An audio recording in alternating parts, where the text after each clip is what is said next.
Welcome everyone to Functional Wellness Talks with Sonja and Kari. We are so excited that you are watching this video wherever you're watching from.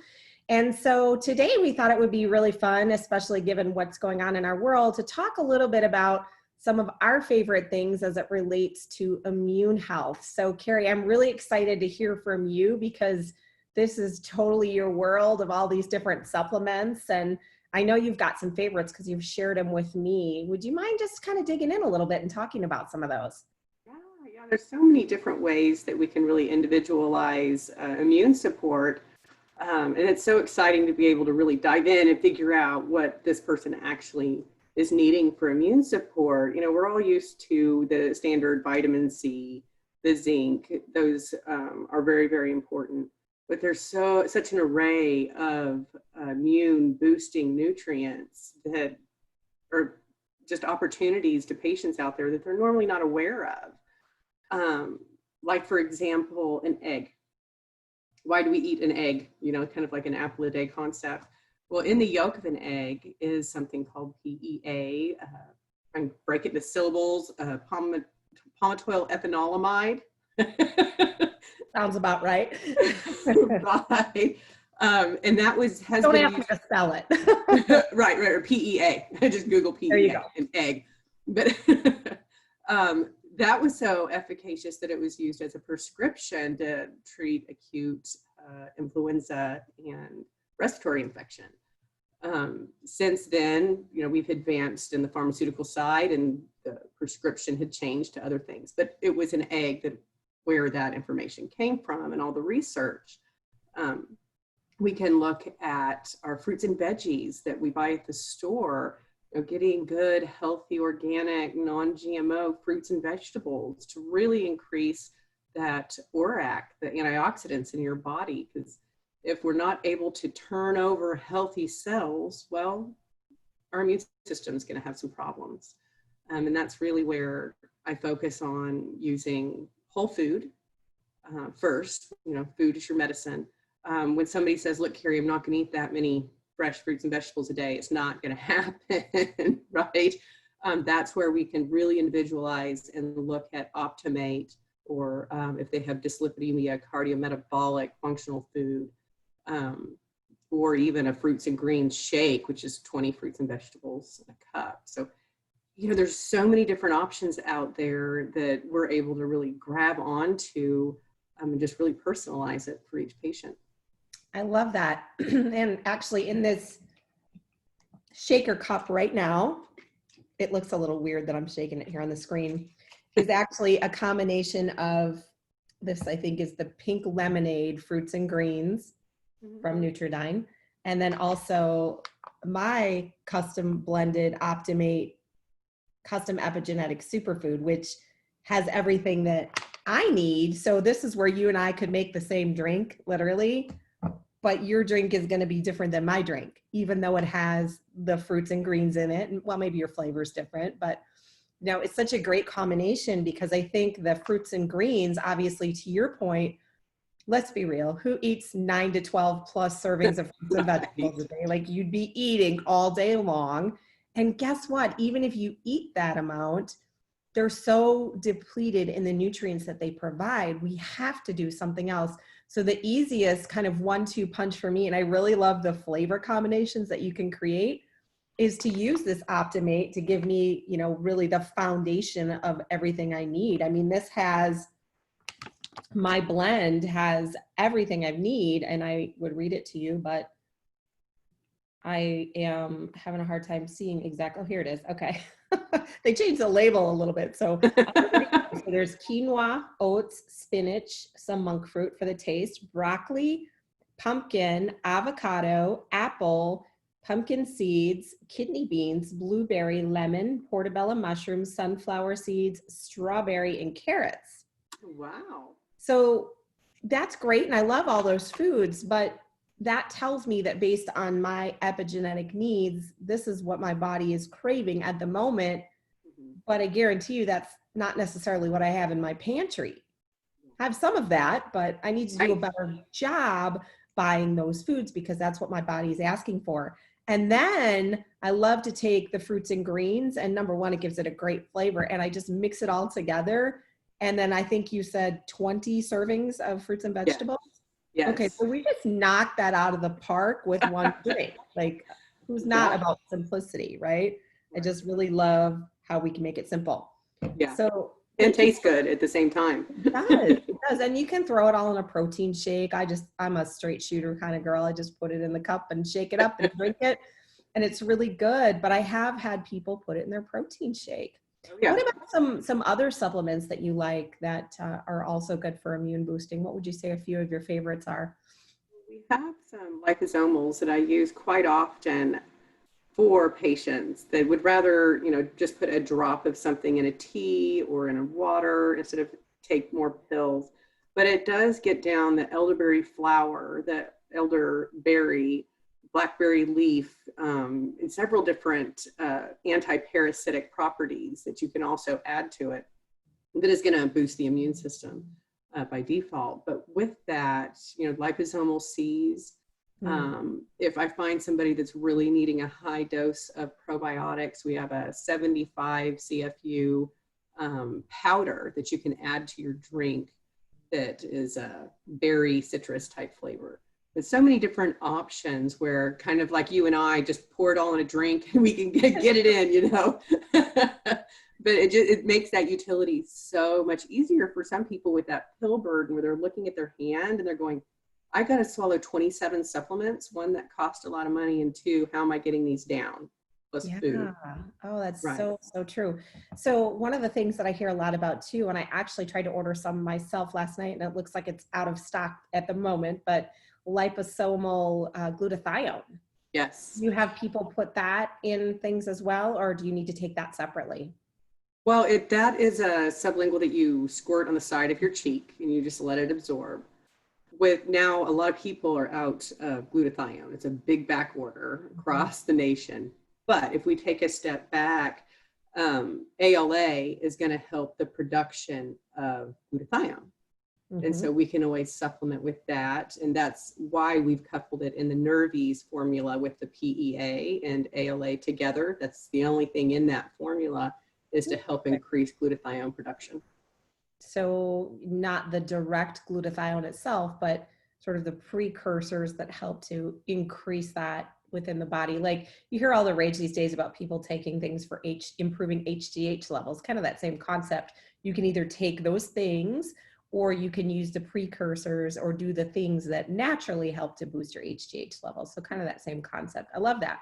Yes. The other thing that I really love that I've been using lately is, there's a lot of supplements and there's a lot of great things, but I've been doing a lot of study on medicinal herbs and plants, because if you think about pharmaceuticals originally came from some form of a plant, and years before there were pills and shots and patches and all these different things that we use today, there were plants. And so plants were our medicine. But when we look at some of the herbs that are available to really help support the quality of immune health, you mentioned a couple of them. You mentioned the elderberry and the blackberry leaves, but also green tea, echinacea. There is an herb in a tea that I drink called Potentilla arguta. I had never heard of it before, but I did a little research on it, and it's some really potent stuff when it comes to respiratory health. So I'm one that, because I'm asthmatic, I get some little bout of bronchitis once a year. And so anything that really affects the respiratory tract, this herb is really, really powerful.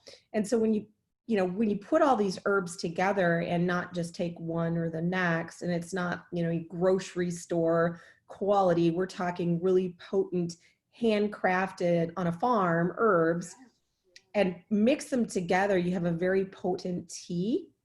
And this tea that I've been drinking, you actually cold brew it. So you put it in a big pitcher with the largest tea bags I've ever seen. I'd show it to you, but I'm actually out of it at the moment. And you cold brew it in the refrigerator overnight. And by the next day, you have the most delicious tea that is really powerful in terms of immune support. So I feel like if we attack the angle through food, obviously, to your point earlier, that's the number one. We also look at different supplements, not just the zinc or vitamin C. And I think, even when you look at those are so important.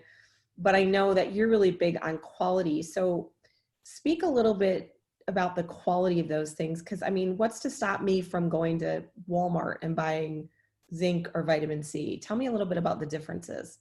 Right. Well, the sourcing of these materials, there's only so many places that all of the companies can source them. So that isn't the rarity, is the source. But manufacturing from the source, once you receive it, is what's so important. In the step of proteomics, we really got to know quality control. One, they got to be a GRAS ingredient, which means generally recognized as safe. And once we've recognized it being GRAS, proteomics tells us what happens when we combine these ingredients together at their quantities. So it's kind of like, me saying, hello, the periodic table is real. But for others, it's more of an example of saying, well, we need baking soda, we need vinegar, let's just throw it together. Same thing, right? Right, periodic table's real. And so, for example, vitamin C and zinc, they play well together at certain levels. But to just supersize the C and then add zinc, well, C is very acidic and it degrades zinc, right? And so with that ratio, we need to know how there's synergy. And two, we don't want to force depletion of, say, copper and other micronutrients if those nutrients get too high. So we really have to dive in on a clinical level and understand what these nutrients do combined together at their quantities. So interesting. And that's not going to happen on Walmart shelf. No, definitely not. Well, I always wonder too, the stuff that's on the Walmart shelf. And obviously I talked about the Optimate custom superfood. That's something that's handmade. And these ingredients are, raw ingredients from a farm, an organic farm, shortly before I use them. And so when you look at some of the stuff that's on the Walmart shelf and it's got like a 3-year expiration date on it, you have to wonder like how old this stuff is. And I'm no formulator, but I can tell you that things do lose efficacy over time, i.e. there's an expiration date. So the closer we can get to nature and the better the quality, even if quality costs a little bit more, what I hear you saying is that it's not one size fits all. It's not all created equal. So we should align with a practitioner who really understands the quality of ingredients and trust the process in terms of their, if we require going through a test to identify what we need. But in most cases, obviously, when you're talking about immune health, there are a lot of things that you can do on a daily basis to increase your immune health or improve that. So the other thing that we always talk about, and this has been a big area of research for me recently, is gut health, because we know that a large percentage of our immune system lies within that twisty little system we call the GI tract. Yeah. And, so there's a lot of information around not only probiotics and prebiotics, but also things like L-glutamine and collagen. So what's your experience been with those types of products in terms of healing leaky gut? Well, it's very important. Glutamine, for one, there's so many avenues that I like to really dive in and support the gut. But when you're supporting the gut, there's a couple things I find that have a lot of efficacy. One is 2FL, 2' fructose lactose, and XOS, prebiotic fiber. Right now, those are the only 2 prebiotic fibers that go on the defense. They protect the good microbes and they attack the bad. Where FOS and IMO, they're going to feed both. So if you have dysbiosis, it's going to make it worse. So identifying the right prebiotic for you is crucial. Bacteriophages go in on a rudimentary level, kind of heat up the RNA of the bad bacteria and explode it. So there's synergy there. It's going to be working if you're on a prescription antibiotic or antifungal. There's synergy there working together. And then changing the mucosal barrier of the intestines. And that's where herbs are so important, to change that mucosal makeup, to kill off any parasite, candida, fungus, mold, mycotoxin that's a host, that mucosal barrier has become a host for. We have to kill that. Or at the same time, there are strains of bifidobacterium and lactobacilli that live inside the tight junction. So when you have leaky gut, here's your gut right here, kind of fading, as it separates, right? These strains live inside. the epithelium and produce bacteriocins and go on the defense. So while you're rejuvenating and growing new cells, new glue to hold the gut together so it's no longer leaky, those bacteriocins are going to be forcing away anything dysbiotic to the bloodstream. And so there's many, many different levels, but they all have to be addressed to really heal the gut. It's a pretty complicated process, but yet we have so many solutions. So we're attacking the gut, we're supporting the body with the right underlying nutritional needs, because obviously we're all different. And if we can correct a lot of those underlying nutritional deficiencies, we don't have immune problems to begin with. But let's just say we're going in and we're fixing old problems, or in a state in which we are living today where everybody's on heightened alert for what can I do to strengthen my immune system. There are all these different modalities that we can use, and a lot of them work really, really well together. So I love this information. I think it's so helpful. Is there anything else that you can think of in terms of some simple things that people can do to improve their immune health? As far as simple things, to me, get up and walk at least 30 minutes a day. You got to get movement, you got to get breathing, you got to get your blood flowing. It makes a difference. And then really focusing on, do you need vitamin D? Are you low? Taking that moment to invest in what you biologically need. There really is no sense of going to your doctor or my clinic or anywhere and loading up on a bunch of nutrients you don't even know you need and you may not need, right? And so it's identifying your need through DNA, epigenetics, and micronutrient panels to know what you need. That's crucial if you're really wanting to make that step into investing in your health. Testing, the word that we hear all about. This is just a different kind of test, the kind that will keep you well instead of determine whether you have something. And then, the other thing I would add to that is, sleep and stress management. Those two things I think are so unforgotten. I think that, or I should say so forgotten. Did I say unforgotten? We'll call that a blooper. So forgotten about those simple things that you can do to just make sure you go to sleep at the same time every night, and that you actually set up your room for a successful sleeping environment, meaning you keep it as black as possible. Some people like to use essential oils or diffusers. You get rid of all of, the Wi-Fi and all these other things that might be in your room. And one of these things we need to talk about sometime soon, it just came to my mind, is this whole 5G concept and EMF radiation. But our houses are filled with this stuff. You gotta do what you can to distance it from your little nest that we call your bedroom.